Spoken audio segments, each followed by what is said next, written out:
En mi prédica anterior nosotros hablamos de cómo hemos reducido el Evangelio a algunos pasos evangélicos, se puede decir. Primeramente preguntamos, ¿sabes que eres pecador? Si la persona dice sí, entonces ¿quieres ir al cielo? Si la persona dice sí, ¿quieres hacer tu decisión? ¿Quieres repetir esta oración para recibir a Cristo? Bueno, vamos a estudiar cuidadosamente estas ideas usando Romanos capítulo 3, 23 a 26. Y vamos a empezar con Romanos 23. Por cuanto todos pecaron. Por cuanto todos pecaron. Es un versículo que los niños aprenden, ¿no? De memoria.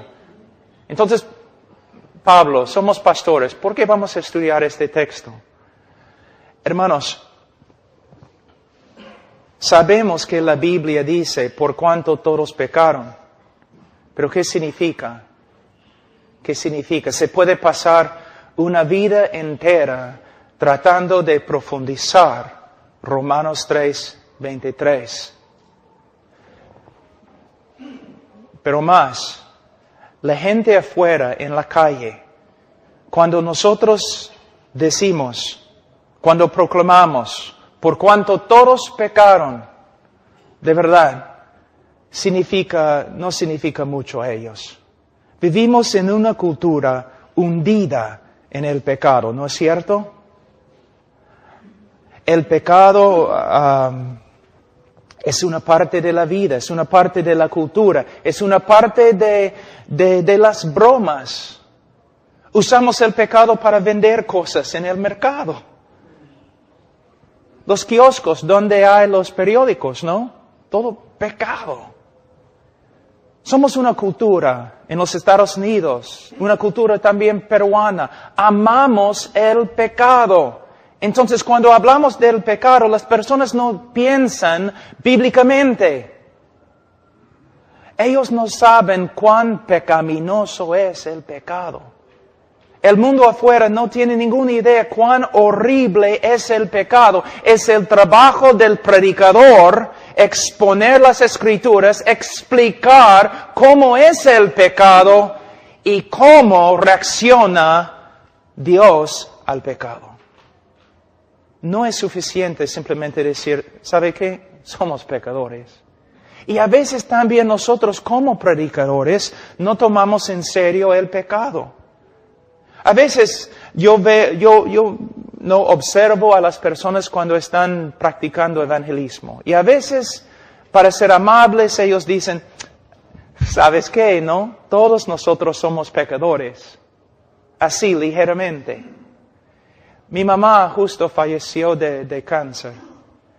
Imagínense el médico cuando tiene que decir a mi mamá, señora, tienes cáncer.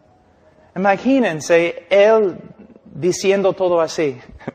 ¿Sabe qué, señora? Tienes cáncer.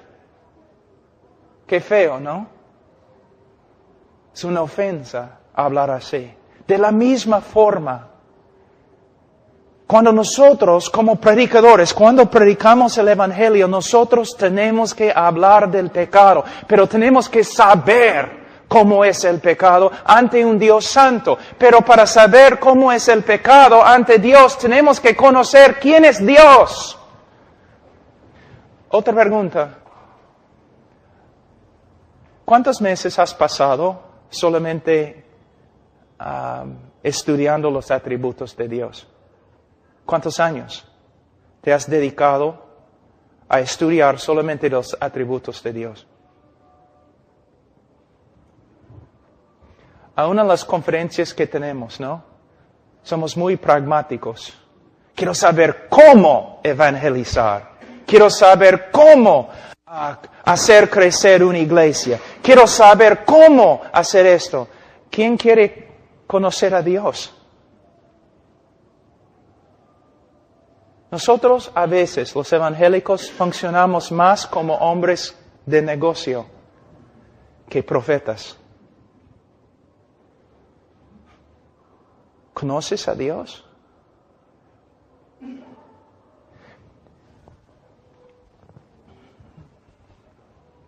el pecado, por cuanto todos pecaron. ¿Por qué no están ustedes temblando? Los puritanos antes, o siempre decían, cuando el hombre peca, no peca contra el alcalde de un pueblo chiquitito. No peca contra el presidente de un país. Peca contra el Señor de la gloria.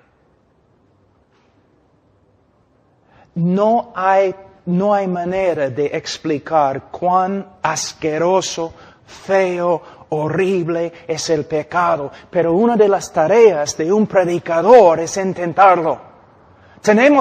No solamente tenemos que proclamar a la sociedad, somos pecadores, o por cuanto todos pecaron, tenemos que estudiar las Escrituras para que podamos presentar la evidencia cuán feo, horrible es el pecado y las consecuencias del pecado.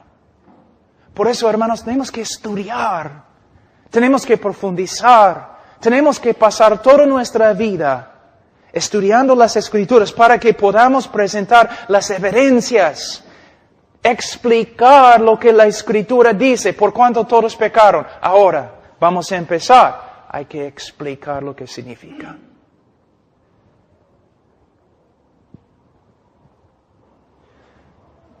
Vamos a decir que hay un médico y tiene un paciente que él sabe que no va a escuchar nada. El médico sabe que este hombre no me va a escuchar.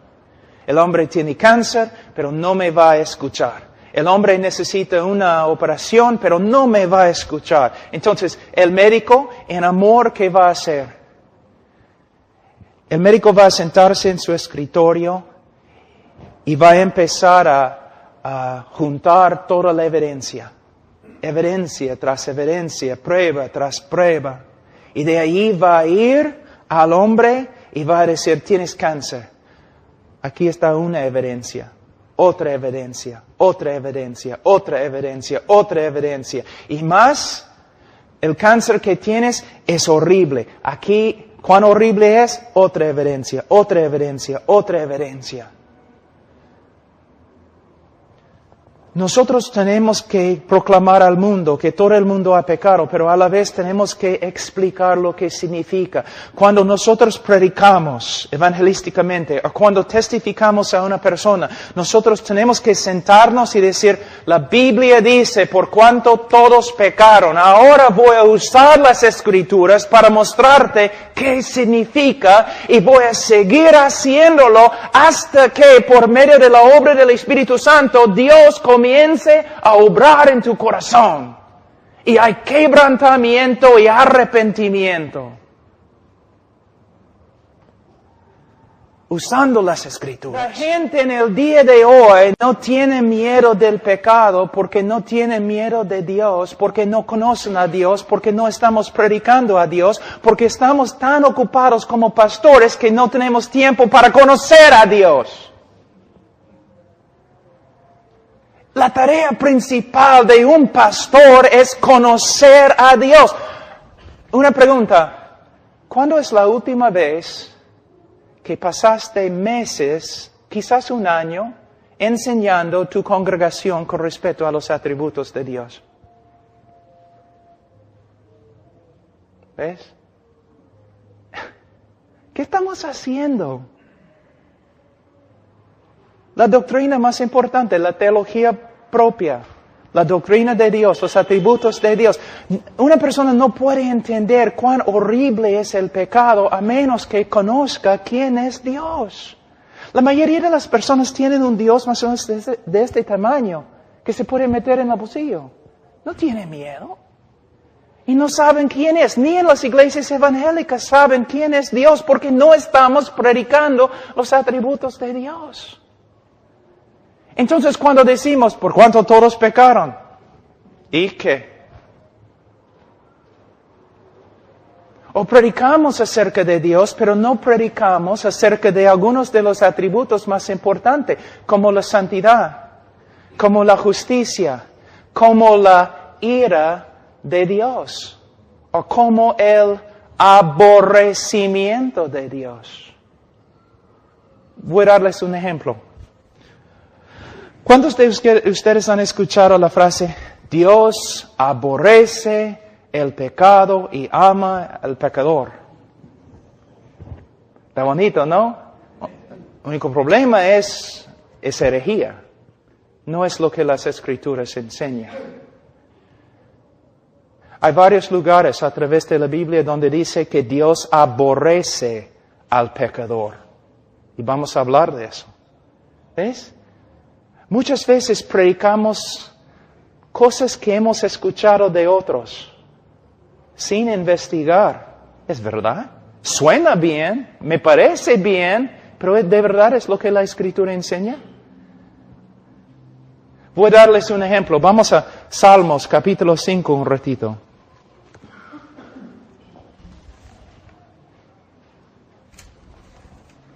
Salmos capítulo 5. Versículo 5, los insensatos no estarán delante de tus ojos, aborreces a todos los que hacen iniquidad. ¿Dice que Dios aborrece la iniquidad? No, dice que Dios aborrece a todos los que hacen la iniquidad. Pero tú me dices, pero Pastor Pablo, Juan 3:16 está en la Biblia. Sí, está en la Biblia, también Salmos 5:5. Muchas veces decimos un montón de cosas acerca de Dios que no son bíblicas. Cuando hablamos del pecado, también tenemos que hablar de Dios. ¿Quién es Dios? ¿Cómo reacciona Dios al pecado? La mayoría de las personas piensan que Dios es un Jesucito, o que es un abuelo viejo, tonto, o que es como Papá Noel. No es Jehová. Él da vida, Él mata. Él salva, Él juzga. Él ama, Él aborrece. Él es maravilloso, Él es terrible. No es un león domesticado. Es Dios. Una pregunta, ¿cuántas cosas enseñas simplemente porque otra persona te ha enseñado? ¿Y cuántas cosas enseñas porque es lo que se encuentra en la Escritura? Y aún en nuestros estudios, ¿cuántas cosas en la Biblia interpretamos por medio de la psicología? 98% de la consejería bíblica es nada más que psicología bautizada. Proviene de Freud, Rogers y Skinner, 3 hombres que aborrecían el cristianismo. Pero pastor, tenemos que usar la verdad que ellos tenían. No tenían verdad. Y puedo probarlo. Entonces muchas veces nosotros, cuando hablamos de Dios o hablamos del pecado, hablamos a través de la influencia de la psicología en vez de a través de las Escrituras. Les voy a dar un ejemplo. Debemos amar a nuestro prójimo como de este texto. ¿Sabe lo que muchos enseñan? El cristiano tiene que amarse a sí mismo primero, porque si no, no puede amar a otro. Esa es una herejía tan grande de la psicología. Es horrible. Pero es lo que enseñamos. ¿Por qué? Porque no estamos enseñando la Biblia. Hermanos, mira, los hombres de Dios tienen que estudiar las Escrituras. Es su tarea principal. Pero la mayoría de los pastores, porque están tan ocupados, ¿qué hacen? Se levantan en la mañana, oran algunos minutitos ahí, quizás leen 10 minutos si pueden y salen para trabajar. Hay que hacer cosas. Vamos a una conferencia porque nos van a enseñar cómo evangelizar. Vamos a otra conferencia porque nos van a enseñar cómo hacer esto o cómo hacer esto. Pero ¿qué pasa con las conferencias? Vamos a aprender quién es Dios. Vamos a aprender ¿Cómo son los atributos de Dios? ¿Qué significa su ira? ¿Qué significa su amor, su aborrecimiento, su justicia? Tenemos que usar un montón de métodos porque no hay poder, y no hay poder porque no estamos enseñando la verdad, y no estamos enseñando la verdad porque no tenemos tiempo para estudiar. El hombre fue hecho con un solo propósito: glorificar a Dios, adorar a Dios y servir a Dios, y el hombre no lo ha hecho. En vez de servir a Dios y glorificar a Dios, el hombre se ha glorificado a sí mismo y se ha rebelado contra la ley de Dios, y por eso Pablo dice en Romanos 1, 2 y 3, el hombre merece la condenación y nada más. Nosotros predicamos en el día de hoy como si el hombre fuera un víctima. No es un víctima, es un aborrecedor de Dios, que peca porque aborrece a Dios. Su vida está destruida porque aborrece a Dios y se ha rebelado contra Dios. El hombre tiene que escuchar de las Escrituras qué significa ser pecador. Vamos a ver algunos textos empezando en el libro de Génesis. Génesis capítulo 6.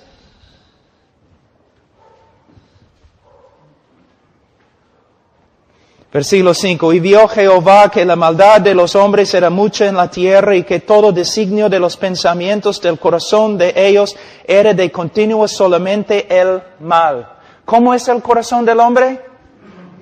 La Biblia dice así. Ahora, el corazón del hombre significa la esencia del hombre. Se refiere a todo lo que el hombre es. Corrupto totalmente. Una vez yo estaba predicando en una universidad, y después de leer el texto, un joven se acercó a mí y dijo: no estoy de acuerdo con tu interpretación del texto. Y yo le dije: no interpreté el texto, joven. Lo leí nada más. Y él dijo: el hombre no es así, hay algo bueno en el hombre. Yo le dije: joven, si yo pudiera sacar tu corazón y yo pudiera poner tu corazón en un DVD o una película, un video, si yo pudiera dar el video esta noche de todo lo que tú has pensado toda tu vida, joven, tú correrías de esta universidad y nunca regresarías, porque tú has pensado cosas tan perversas que ni puedes compartirlas con tus mejores amigos. Y él dijo: sí, así es el hombre. Así es el hombre. Corrupto. Totalmente corrupto. Ninguna cosa buena en él. Lo que se llama la doctrina de la depravidad humana. La Biblia no enseña que el hombre es 50% malo, o 95%, sino 100% corrupto. Ahora vamos a otro texto. Génesis, capítulo 8, 21.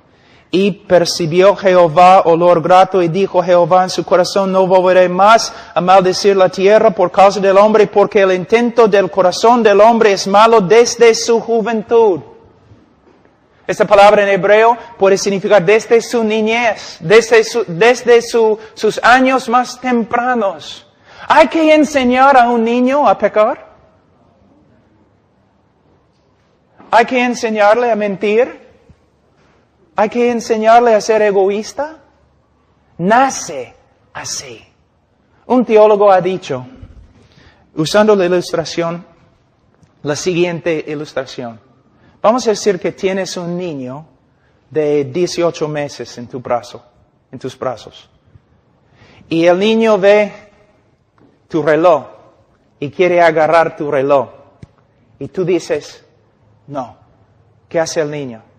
Comienza a moverse, ¿no? Gritando, llorando.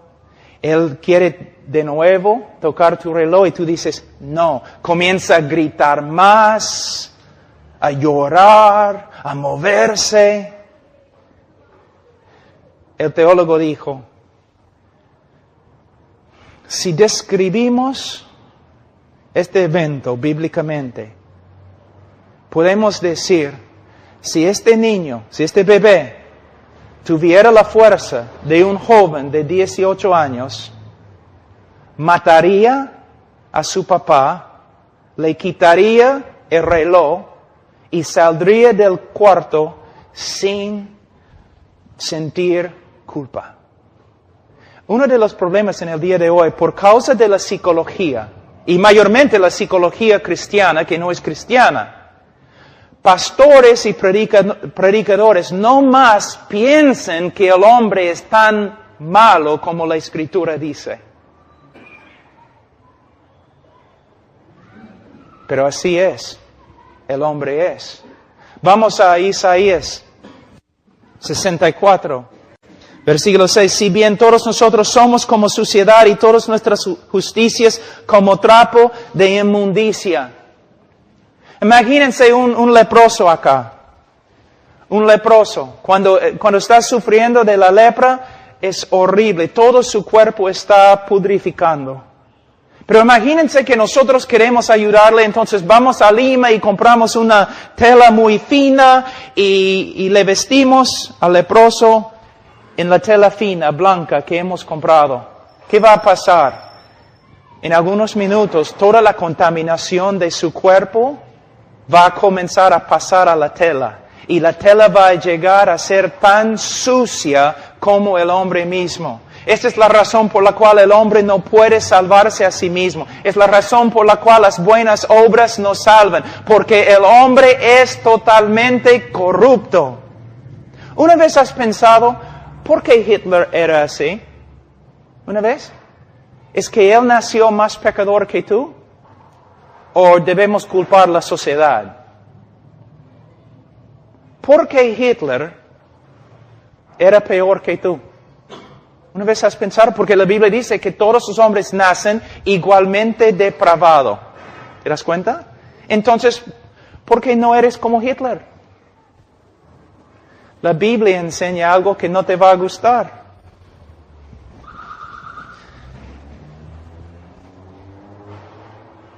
Si no fuera por la gracia común de Dios obrando en el mundo, tú serías peor que Hitler. Cada hombre en la tierra sería peor que Hitler. Aún Hitler fue restringido en su maldad por medio de la gracia de Dios.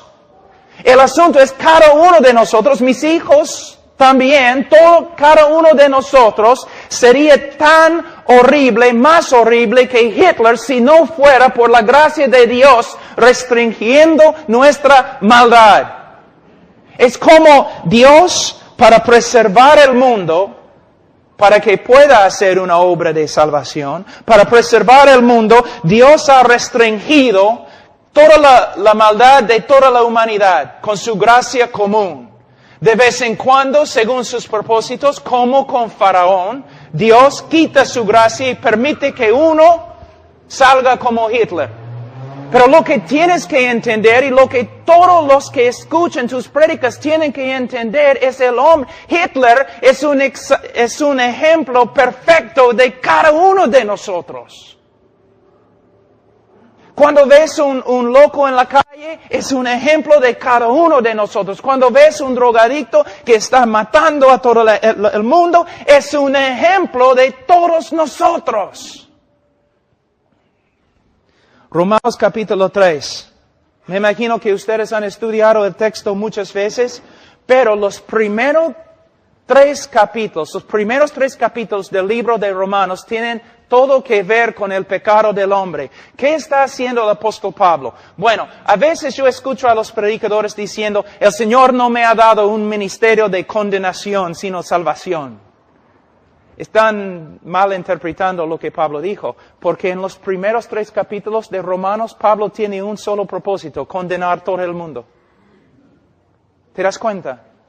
Antes que escriba Pablo acerca de la salvación en Cristo, antes él pinta un cuadro horrible acerca del hombre. Y termina en versículo 10 de capítulo 3, como está escrito, no hay justo ni aun uno, no hay quien entienda, no hay quien busque a Dios. No hay quien haga lo bueno, y termina diciendo en versículo 19, pero sabemos que todo lo que la ley dice, lo dice a los que están bajo la ley, para que toda boca se cierre y todo el mundo quede bajo el juicio de Dios. Pablo estaba escribiendo con un solo propósito. Él quería capturar al hombre, encerrar al hombre, encarcelar al hombre. De una forma para que el hombre no puede escapar. No puede escapar. Cuando nosotros evangelizamos o predicamos diciendo, ¿sabe que eres pecador? Ese es solamente el comienzo del trabajo. Sí, pastor, todos son pecadores, ¿no? Las personas hablan así porque no quieren sentirse a solas. Sí, todos nosotros somos pecadores, como si fuera a ayudar. Decimos, mira, la Biblia dice, por cuanto todos pecaron. Ahora, voy a explicarte lo que significa. No con un espíritu crítico, no con orgullo, no con enojo, quizás con lágrimas. Voy a explicarte lo que eres ante Dios. Muchas veces cuando hablo con personas, pero yo soy así porque mis padres, o porque la sociedad, o tú no entiendes las pruebas. No. Todo lo que estás diciendo, amigo, es una mentira. Tu vida es así porque tú eres un pecador. Todo lo que ha pasado es tu culpa. Ahora vamos a empezar. Eso es lo que dice Dios acerca de tu condición. Eso es lo que dice Dios acerca del pecado. Eso es lo que Dios dice acerca de tu rebeldía. Esto es lo que Dios dice acerca de ti, acerca de mí, acerca de todos. Y hablando del pecado, hasta que empecemos a ver quebrantamiento, arrepentimiento, humildad, algo. Mira cómo evangelizamos en el día de hoy. Como predicadores no estamos buscando casi nada. Solamente, ¿estás de acuerdo? ¿Sí? ¿Quieres ir al cielo? ¿Estás de acuerdo? ¿Sí? ¿Quieres recibir a Cristo? ¿Estás de acuerdo? Sí, ya, entonces está bien. No, como predicadores, nosotros nos sentamos con la gente. Ahora explícame. ¿Entiendes lo que te dije? ¿Sí? O los evangelistas que hacen preguntas que saben que los oyentes pueden contestar. Pero no, explícame, ¿qué significa ahora que eres pecador? De lo que te he mostrado en las Escrituras, muéstrame cómo responde Dios a tu pecado. Y esperando, viendo, mirando, observando. ¿El Señor está obrando en su corazón? ¿Hay arrepentimiento bíblico? ¿Tiene un corazón contrito? En vez de simplemente pasar por cada etapa evangelística y de allí pronunciarlo salvo. Ahora, dice, por cuanto todos pecaron y están destituidos de la gloria de Dios. Hermanos, vivimos en un mundo, voy a darles un ejemplo. ¿Cuán humanista es el Evangelio en el día de hoy? Dios hace todo lo que hace para su propia gloria. Dios hace todo lo que hace por causa de su amor para con sí mismo. Dios se ama a sí mismo más que todo lo demás. ¿Qué piensas? Vivimos en un mundo en el día de hoy. No, pastor, Dios ama al hombre más que todo. ¿De verdad? ¿Desde cuándo? Dios ama al hombre más que todo? No. Si tú amas algo más que a Dios, ¿cómo se llama? Idolatría. Lo que tenemos que entender es que Dios es Dios. Él es digno de toda la gloria. Él debe amarse a sí mismo más que a cualquier otra cosa o persona. Es digno, pero nosotros no nos parece bien. No, Dios debe amarme a mí. ¿Cuántas veces he escuchado canciones en las campañas evangelísticas? Dios ama al hombre más que todo lo demás. No es cierto. El hombre no es el centro del universo. Dios es el centro del universo. Dios no hace todo lo que hace para salvar al hombre. Dios hace todo lo que hace para su gloria. Y es digno de hacerlo. El hombre no es la causa de todo. O la motivación divina. Es Dios. Dios tiene un plan maravilloso para tu vida, pero no has alcanzado el plan por causa de tu pecado. No es lo que significa, psicólogo. Lo que significa es, Dios te ha hecho con un solo propósito, glorificarle, y no lo has hecho. Te has rebelado y no lo has hecho. Y por eso tu vida está casi destruida. Todo se centra en Dios, no en el hombre. Dios ama al hombre, de verdad. Él ha mostrado su amor en la cruz del Calvario, pero como predicadores nosotros tenemos que entender el orden. El hombre no es principal en el universo, Dios es principal. Dios no hace todo lo que hace para el hombre o por el hombre, sino por su propia gloria. Dios es número uno, no el hombre. Dios es el centro del universo, no el hombre.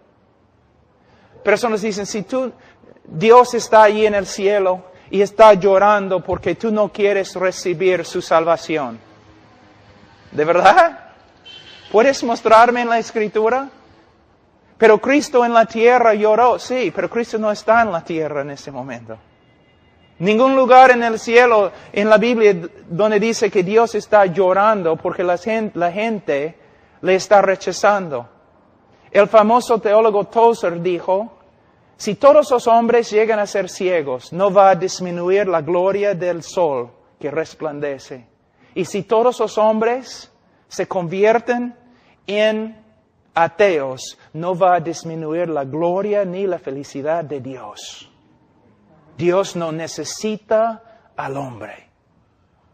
Dios salva al hombre, no por causa del hombre, sino a pesar del hombre, para mostrar su propia gloria en la tierra.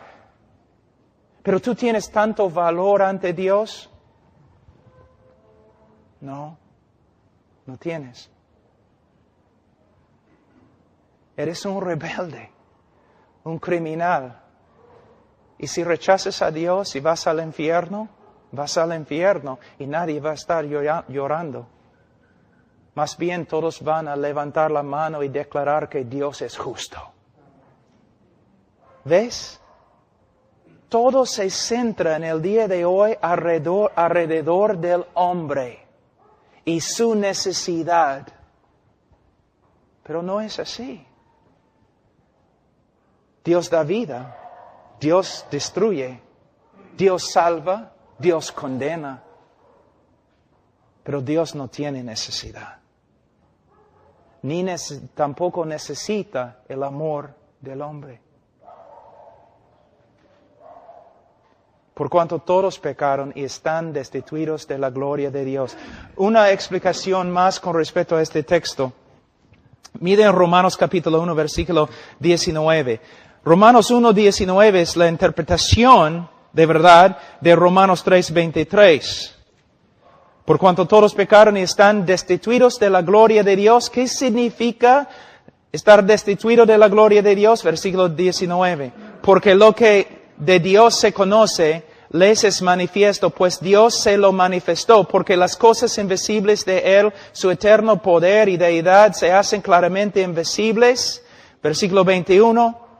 Pues habiendo conocido a Dios, no le glorificaron como a Dios, ni le dieron gracias, sino que se envanecieron en sus razonamientos y su necio corazón fue tenebrecido. Es el significado de Romanos 3:23, cuando dice, por cuanto todos pecaron y están destituidos de la gloria de Dios. ¿Qué significa estar destituidos de la gloria de Dios? Fuimos creados para su gloria, Él merece nuestra alabanza y adoración, pero nosotros nos hemos rebelado contra Él y no hemos realizado el propósito que tenemos, vivir para la gloria de Dios.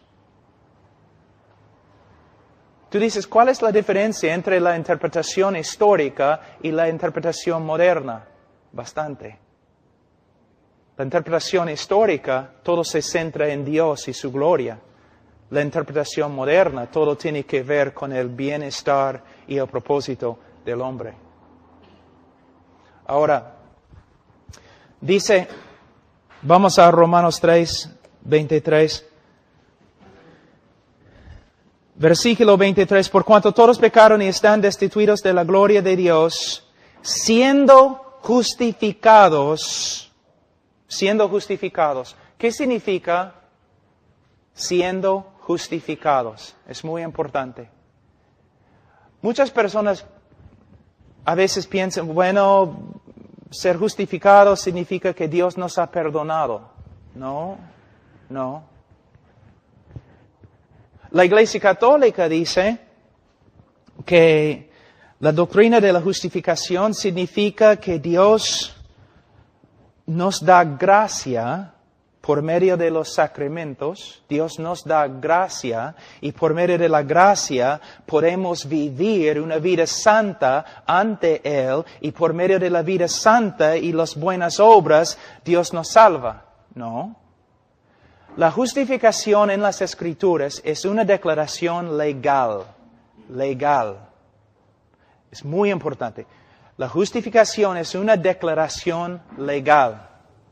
El momento que una persona cree en Jesucristo, Dios legalmente lo declara justo ante Él. Y aquí se encuentra el problema. Hermano Carlos habló un poco de eso, pero voy a explicar el mismo problema de otra forma. Aquí es el dilema. Dilema es una palabra que se usa. Dilema divina. Es este. Si Dios es justo, Él no puede perdonarte. Si Dios es justo, Él no puede perdonarte. Es el problema más grande de las Escrituras y una de las partes más importantes en el evangelismo. Nosotros decimos a las personas, Cristo tuvo que morir, ¿sabes por qué? Bueno, por causa de mi pecado, sí. Pero todavía no hemos llegado a la respuesta. Cristo murió. ¿Por qué? Por causa de nuestro pecado. Sí, pero ¿por qué fue necesario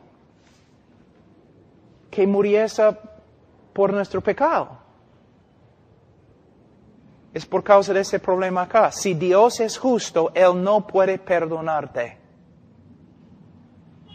Porque si Él perdona a los injustos, Él llega a ser más injusto que ellos. Es el problema más grande. Es la razón por la cual toda la Biblia fue escrita. Es la razón detrás del Evangelio, pero muchos cristianos nunca han escuchado de tal cosa. ¿Te das cuenta? Es quizás la parte más clave del Evangelio y casi nadie habla de eso en el día de hoy. Antes, los bautistas cada vez que predicaron el Evangelio hablaron de esto. En el día de hoy ni han escuchado.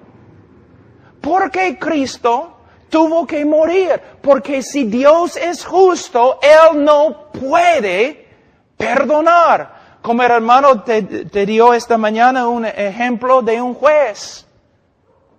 Un juez, no, una persona mata a toda tu familia, tú capturas la persona, llevas la persona a la policía lleva la persona, el criminal, al juez, y el juez mira y dice, ¿sabe qué? Yo soy un juez de amor, por eso te perdono. Tú vas a gritar, no, yo demando justicia. Tú vas a escribir los periódicos diciendo, mira, hay un juez que es peor que los asesinos que él perdona. ¿Te das cuenta? Un juez tiene que hacer justicia. Si Dios es el juez de toda la tierra y nosotros somos corruptos y viles, si hemos quebrantado cada ley que Dios ha dado, Él no puede perdonarnos.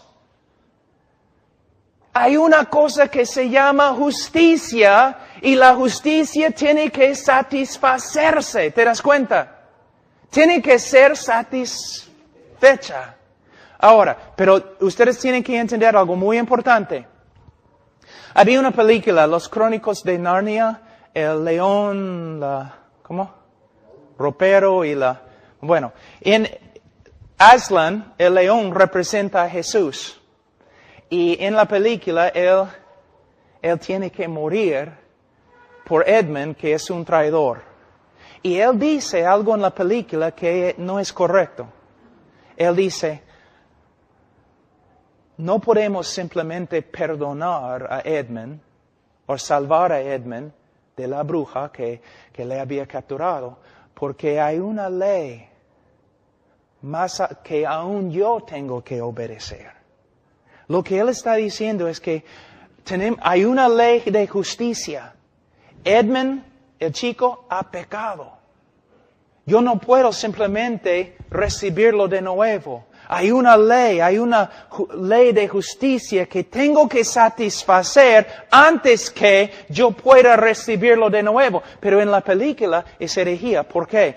Está diciendo que hay una ley más alta que Dios y Dios tiene que satisfacer la justicia, la ley de justicia que es más grande que Él antes que Él pueda actuar. No es cierto. La justicia que Dios tiene que satisfacer es su propia justicia. No una regla que Él tiene que cumplir que tiene más autoridad que Él. Dios no puede ser inconsistente. Por ahí. Mira, voy a darles un ejemplo. ¿Una vez has escuchado a un predicador diciendo esto? En vez de ser justo contigo, Dios ha demostrado su amor. ¿Sabe lo que están diciendo? El amor de Dios no es justo. En vez de ser justo contigo, Dios ha mostrado su amor. Está diciendo que el amor de Dios es injusto.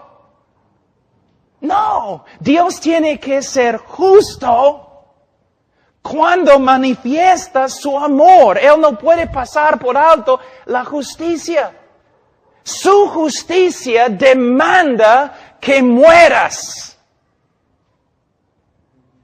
Él tiene que satisfacer su propia justicia antes que pueda perdonarte. Eso es lo que significa la cruz. Pero me imagino que hay algunos de ustedes que nunca han escuchado tal cosa. Pero es de verdad el centro del Evangelio.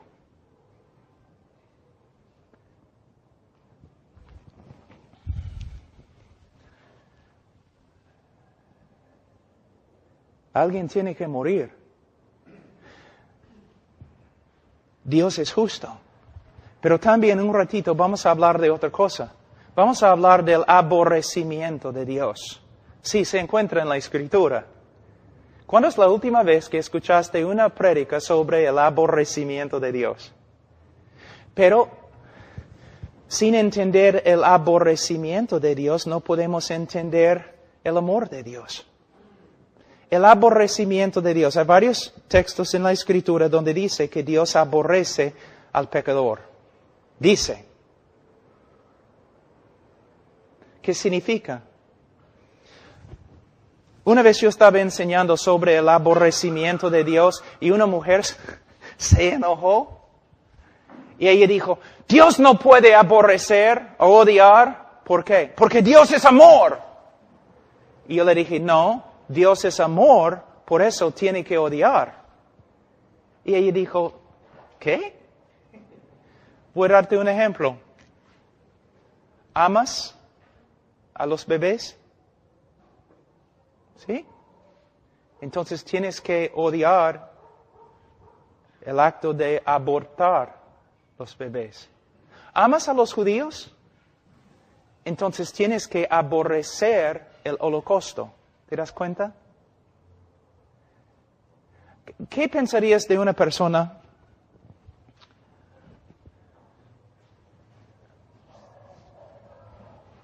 que tú estás leyendo el periódico, ¿ya? Y hay un hombre que ha violado como 15 niños. Y tú dices, caramba. Y tú muestras a uno, mira lo que ha pasado. Este hombre ha torturado y violado 15 niños, pequeños chibolos, así.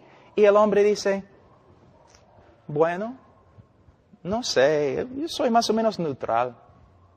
¿Qué vas a pensar? ¿Vas a pensar que es un hombre moral? No. Un hombre moral cuando lee en el periódico que otro hombre ha violado 15 niños, el hombre si es moral, ¿qué va a hacer? Va a enojarse, ¿no es cierto? Va a enojarse. A veces yo escucho a los predicadores dicen, Dios no es un Dios enojado. ¿De verdad? ¿Qué dice el libro de Salmos? Dios está enojado todos los días. ¿Y por qué? Porque todos los días un Dios santo y justo y lleno de amor está viendo la destrucción de su creación. Está viendo las perversidades y los pecados y rebeldías de los hombres. Todos los días Él está viendo las mentiras y los asesinatos y... ¿Ves?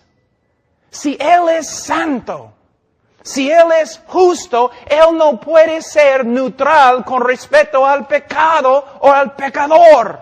Él viene, Él dice, con venganza y ira. El enojo, el aborrecimiento de Dios. Cuando Dios dice que un pecador es una abominación, ¿qué piensas? ¿Qué está diciendo? ¿Que es una abominación para la creación? No, para Dios es una abominación. Dios abomina a esta persona. Él aborrece a esta persona. Entonces, si todos los hombres han pecado y todos los hombres están bajo la ira de Dios, si Dios aborrece a todos los que hacen la iniquidad, entonces, ¿cómo puede Dios amar al hombre? Dios no ama por causa del hombre. Él no ama por causa del valor del hombre. Dios ama solamente porque Dios es amor. Y Él ama para demostrar su propia gloria, para su propia gloria y propia alabanza. La motivación de amar al hombre no viene del hombre, sino viene de Dios mismo. Tenemos un montón de personas caminando en la tierra que se creen merecedores del amor de Dios. ¿Te das cuenta? Y nosotros, predicando la psicología, están diciendo, claro que sí, Dios te ama porque tú eres su creación y todo lo demás. Y no hablamos de lo que la Escritura dice. La Biblia dice, hermanos, que el hombre es pecador. ¿Cuántas veces pecaron Adán y Eva antes que fueran echados fuera de la presencia de Dios? Una sola vez. Por medio de un solo pecado, Dios hundió toda la creación en condenación. Tú has pecado muchas más veces que Adán y Eva. ¿Cómo puede? Si Dios va a destruir una tierra entera por causa del pecado, ¿cómo va a tener una relación contigo? Lo que tenemos que ver es que el hombre es pecador, Dios es santo y justo, y si Dios es santo y justo, ¿cómo va a perdonar a un hombre? Aquí es otra manera de verlo.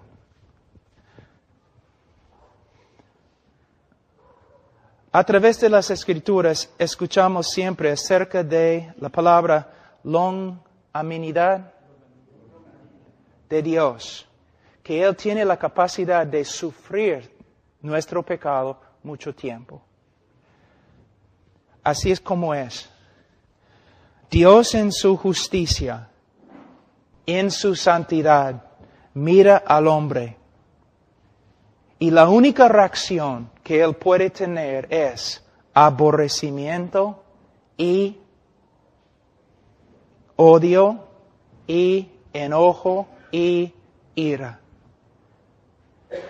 Pero por causa de su propia naturaleza y para su propia gloria, Dios puede actuar a favor de los objetos de su odio. Es como si, vamos a decir, la misericordia de Dios con una mano está restringiendo la ira de Dios y con otra mano está obrando para la salvación del hombre. Pero no por causa del hombre, sino a pesar del hombre. Pero un día la misericordia de Dios se va a retirar. Y lo único que va a quedar es la perfecta justicia de Dios contra el pecado del hombre. Lo que quiero que ustedes vean es que Dios actúa para salvar al hombre, no por causa del hombre, tampoco por causa del valor del hombre, sino por causa de su propio carácter. Él es amor.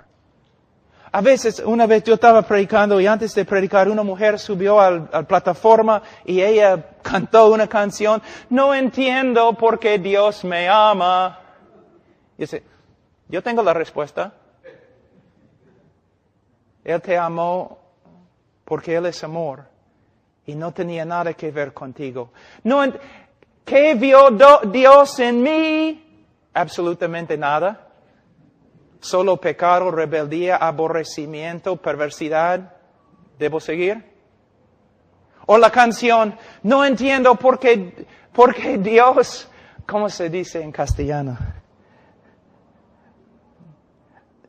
Dios nunca dejó de confiar en mí. Él nunca confió en ti.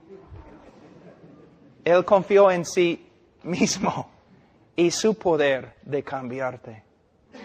Dios, sí, cuando vemos cuán horrible es el hombre, cuando el hombre llega a ser menos y menos y menos y menos, Dios llega a ser más y más y más y más. Cuando predicamos que el hombre es el centro del universo y Dios no va a estar feliz a menos que el hombre se salve, entonces el hombre es grande, Dios es pequeño. Cuando predicamos a los pecadores, pecador, eres pecador. Mereces el juicio de Dios.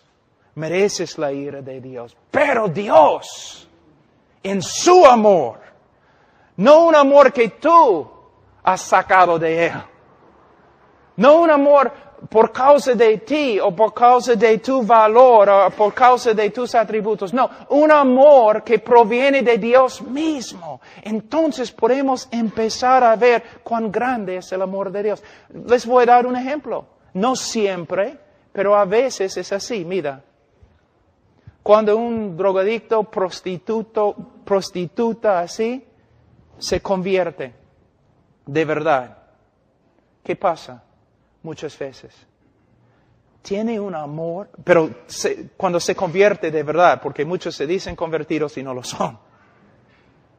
Pero cuando un drogadicto, un hombre que abajo, en un hueco y se convierte, muchas veces tiene un aprecio para la salvación de Dios, porque tiene una idea cómo era antes de su conversión. Pero lo que necesitamos comunicar a todo el mundo es que todo el mundo es igualito a drogadicto en el hueco, sino peor. Cristo está en la cruz y Él grita, Ila, lama sabactani. Dios mío, ¿por qué me has desamparado? Ahora, fíjense, ¿qué está diciendo Jesús? ¿Quién desamparó a Jesús en la cruz? ¿Quién? El Padre. El Padre desamparó. La palabra también significa abandonó, rechazó.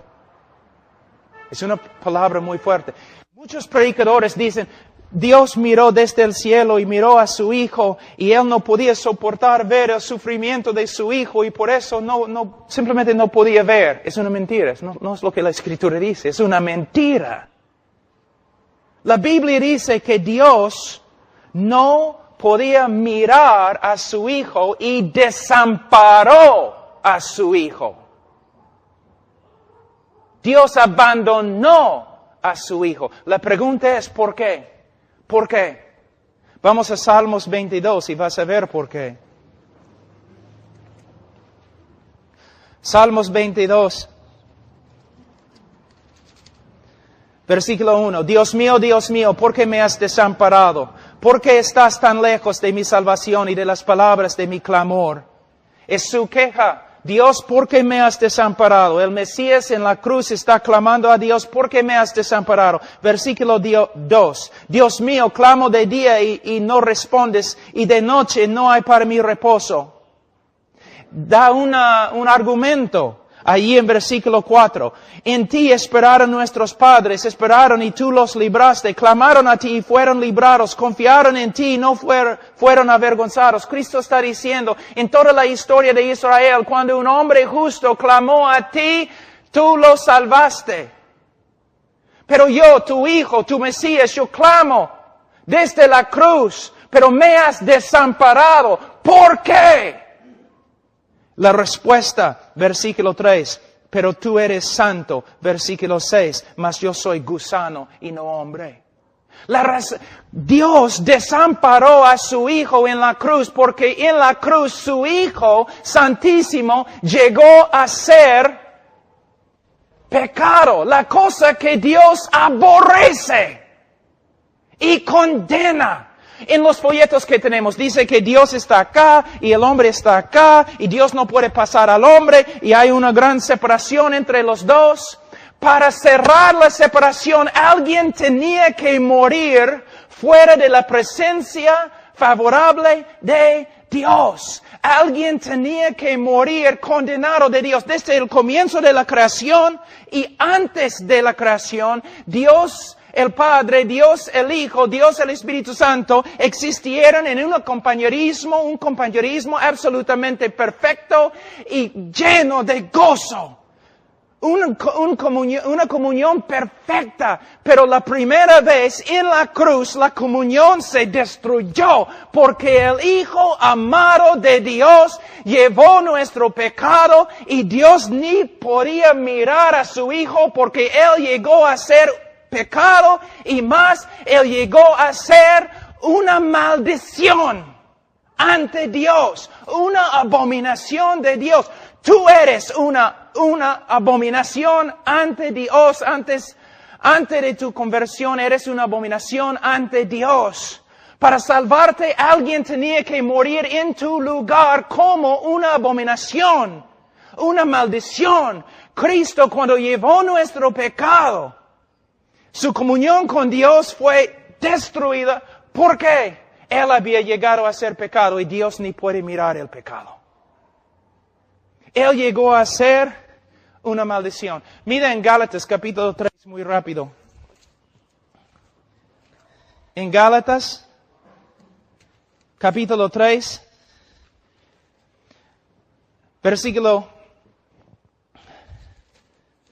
Gálatas capítulo 3, versículo 10. Dice, Porque todos los que dependen de las obras de la ley están bajo maldición, pues escrito está, maldito todo aquel que no permaneciere en todas las cosas escritas en el libro de la ley para hacerlas. Nosotros, ¿qué dice la Biblia acerca de nosotros? Malditos. Malditos ante Dios por causa de nuestro pecado. Pero ¿qué pasa? Versículo 13. Cristo nos redimió de la maldición de la ley, hecho por nosotros maldición. Cristo llevó nuestro pecado. Todo el aborrecimiento y enojo de Dios contra nosotros fue dirigido a Cristo. Como la serpiente en el desierto. Como el cabrío. Los judíos salían, pusieron las manos sobre el cabrío. Simbólicamente, ¿no? Pasando su pecado, el pecado del pueblo, sobre el cabrío. Un cabrío muere. El otro cabrío sale fuera de las puertas de la ciudad, cortado de la comunión con Dios y el pueblo de Dios. Salió al desierto para morir, para salvarte. Tú mereces pasar toda la eternidad fuera de la presencia favorable de Dios en el infierno. Para salvarte, alguien tiene que morir bajo la ira de Dios, cortado de la presencia favorable en tu lugar. Es lo que Jesús hizo. Y en la cruz, ¿qué pasó? Aquí es lo que tienes que entender. Escúchenme, pastores. Cristo está en el huerto, ¿no? En Getsemaní. Y dice, que pase esta copa de mí 3 veces. ¿Qué significa la copa? Yo he escuchado pastores diciendo, bueno, Él no quería ir a la cruz, o Él no quería sufrir los clavos, Él no quería sufrir los azotes, Él estaba temblando porque la cruz romana fue tan horrible. ¡No! Tengo una pregunta. ¿No es cierto que muchos, miles de discípulos después de Cristo, discípulos de Cristo, murieron en cruces? ¿No es cierto? ¿No es cierto que la historia nos dice que muchos de ellos se fueron a su cruz cantando himnos y con gozo? ¿Vas a decirme que los discípulos de Cristo tienen más coraje que Cristo mismo? ¿Que los discípulos de Cristo pueden sufrir los látigos romanos y los discípulos de Cristo pueden morir en la cruz cantando himnos? Pero el capitán de nuestra salvación está en un huerto escondiéndose, orando con angustia, que pase esta copa de mí. ¿Tú de verdad crees que Cristo tenía miedo de una cruz? ¿De clavos? Pero es lo que predicamos, ¿no? Es un evangelio romántico, como los católicos. Cristo el mártir. Cristo no tenía miedo de los romanos, ni del látigo, ni de la corona. Estudia la Biblia con una concordancia, busca la palabra copa.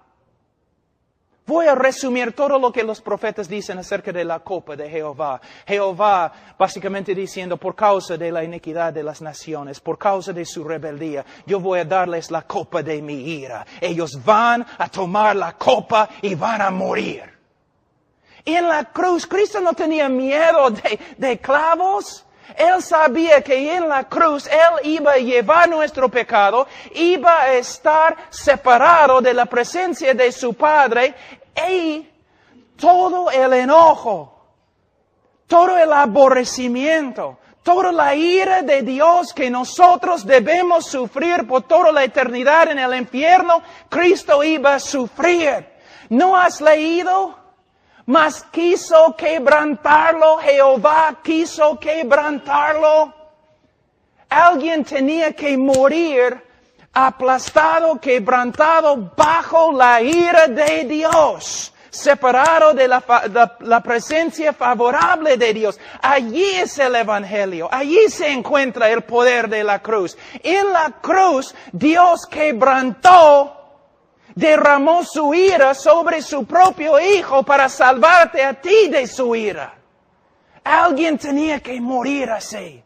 La historia de Abraham e Isaac. Tú has predicado acerca de esa historia miles de veces, pero ¿has entendido la historia? Su único hijo, el Espíritu Santo dice. Abraham tenía que llevar su único hijo y sacrificarlo. Y Abraham tiene el cuchillo y se rinde. Va a matar a su hijo. Pero mientras está bajando la mano, Dios, ¿no? Le restringe. Agarra. No. Y tú dices, ay, qué bonito la historia. No, terminó bonito. No terminó. Fue la intermisión. ¿Intermisión? La parte intermedio, nada más. Porque miles de años después, Dios agarró el cuchillo, puso su mano sobre la cabeza de su único Hijo Jesucristo y lo mató. ¿Una vez has predicado eso? Sí, mayormente las personas en tu iglesia creen que Cristo murió mártir, que los romanos golpearon, pegaron a Jesús y siempre tú estás hablando de cómo los romanos golpearon a Jesús, cómo sufrió a las manos de los romanos, pero la iglesia no entiende, no somos salvos porque los romanos pegaron a Jesús, somos salvos porque en la cruz Él llevó nuestro pecado y toda la ira y castigo y justicia de Dios que nosotros merecemos. Todo eso cayó sobre su Hijo. Dios quebrantó a su propio Hijo. Y cuando su Hijo murió, Él satisfizo una vez para siempre la justicia de Dios. Y ahora Dios puede justificar el pecador y a la vez ser justo, porque Él satisfizo su justicia en la cruz del Calvario. El problema resuelto. Y la mayoría de los cristianos en Perú nunca han escuchado tal cosa.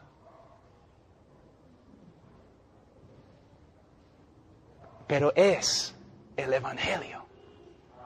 Ahora, mira lo que dice, una parte que todos dicen, ¿qué significa eso? Versículo 25, a quien Dios puso como propiciación por medio de la fe en su sangre para manifestar su justicia. ¿Por qué Dios tiene que manifestar su justicia? ¿Por qué Dios tiene que demostrar su justicia? A causa de haber pasado por alto en su paciencia los pecados pasados, con la mira de manifestar en este tiempo la justicia, su justicia, a fin de que Él sea el justo y el que justifica al que es de la fe de Jesús. Ahora, esta parte es tan importante. En un sentido, la cruz justifica al pecador, ¿no es cierto? Por medio de la cruz, el pecador se justifica. ¿Claro? Pero los teólogos también dicen, por medio de la cruz, Dios se justifica. Pero usando la palabra de otra forma. Por medio de la cruz, Dios se vindicó. ¿Cómo? Hay un problema en la historia. Hay un problema aquí en Perú, ¿no es cierto? Mira, ¿cómo es el problema? Yo les voy a mostrar. ¿Cuál es la queja aquí en Perú y también en los Estados Unidos? En todo el mundo. Los sabios siempre han escrito libros sobre esto. Hay tanta maldad en el mundo y Dios no hace nada. ¿No es cierto? Ok, vamos a hablar de una cosa parecida. Voy a ser el diablo un tiempo. ¿Ok? El diablo peca contra Dios, ¿no es cierto? Se rebeló contra Dios. ¿Y qué pasó? Yo te digo lo que pasó. Justicia perfecta. Él fue condenado. Y todo el cielo no tenía ningún problema. Nadie en el cielo tenía un problema. ¿Por qué? El hombre, esta criatura pecó contra Dios. Dios hizo justicia perfecta contra él. No hay ningún problema. Está bien. Es como debe ser. Pero Vamos a la tierra. Adán peca contra Dios.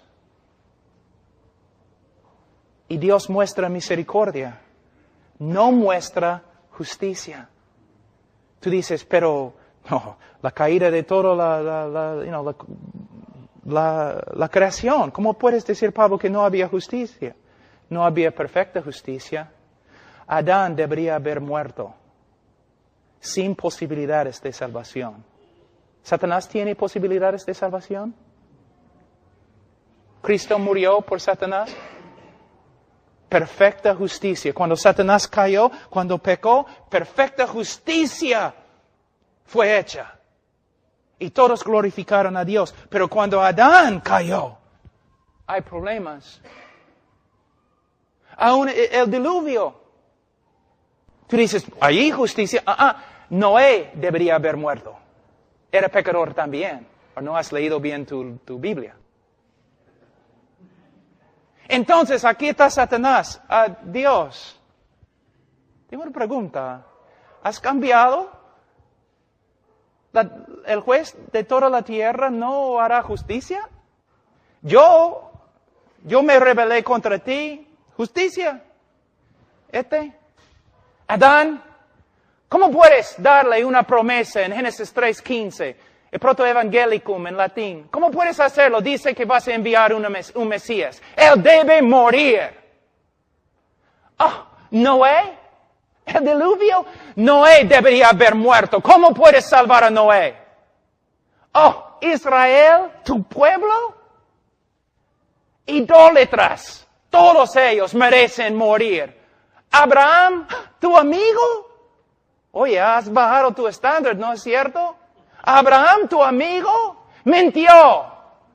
Y de verdad no te creo perfectamente. Y David. Lo llamaste hijo. Toda la historia del mundo, acusación contra acusación, que Dios no es justo. ¿Por qué? Lo demás de la creación sabe más que nosotros. Dios no puede perdonar y ser justo a la vez. Porque un juez justo tiene que condenar al culpable. Pero hace 2000 años, Satanás llegó y dijo, ¿cómo puedes hacer una promesa de salvación a Adán? ¿Cómo puedes salvar a Noé? ¿Cómo puedes ser amigo con Abraham? ¿Cómo puedes llamar a David tu hijo? Y Dios respondió, yo puedo salvar a Adán. Y yo puedo salvar a Noé. Y yo puedo perdonar a Abraham. Y yo puedo hacer de David un hijo. Porque mi hijo ha muerto por todos ellos. Una vez para siempre Dios cerró la boca de todas las acusaciones contra él. Y él ahora puede justificar al impío. Él puede justificar el que ha violado toda su ley, porque en la cruz su hijo murió por los pecadores y satisfizo la justicia contra ellos. Entonces ahora Dios es justo porque Cristo murió por los pecadores y puede justificarlos. ¿Entienden? ¿Pueden ver? La cruz no es una historia de un mártir. El dolor de la cruz no es lo que los romanos hicieron a Jesús. El dolor de la cruz es que el Padre desamparó a su propio Hijo y lo quebrantó bajo su propia ira. Y cuando lo hizo, satisfizo una vez para siempre la justicia. Eso es lo que significa el Evangelio. Esto. ¿Ves? Entonces, ¿recuerdan ustedes lo que dije? Vamos a pasar toda la eternidad tratando de entender lo que Dios ha hecho por nosotros en Cristo. Tú pensaste, ¿no? Yo entiendo el Evangelio. ¿Por qué van a predicar sobre el Evangelio? Nadie en este auditorio, incluso yo, entiende el Evangelio. Y es la tarea. Pero muchos de ustedes, ya, yo entendí eso, ya es ese folleto, ya es el Evangelio, ya está bien, no necesito estudiar más. No. Ese Pablo bien bravo, ¿no? Bien malo. Es que amo el Evangelio. Quiero ver la predicación verdadera del Evangelio, en vez de un Evangelio de forma reducida. Cuando regresamos vamos a hablar un poco más de Cristo como hombre elevado a la diestra de Dios. De ahí vamos a hablar de cómo invitamos a los hombres para que sean salvos. Oremos, hermano. Padre, te doy gracias, Señor. Ha sido bien largo y bien difícil. Señor, ayúdanos. Que sea solamente el comienzo de nuestro estudio de lo que sucedió en la cruz del Calvario. En el nombre de Cristo Jesús. Amén.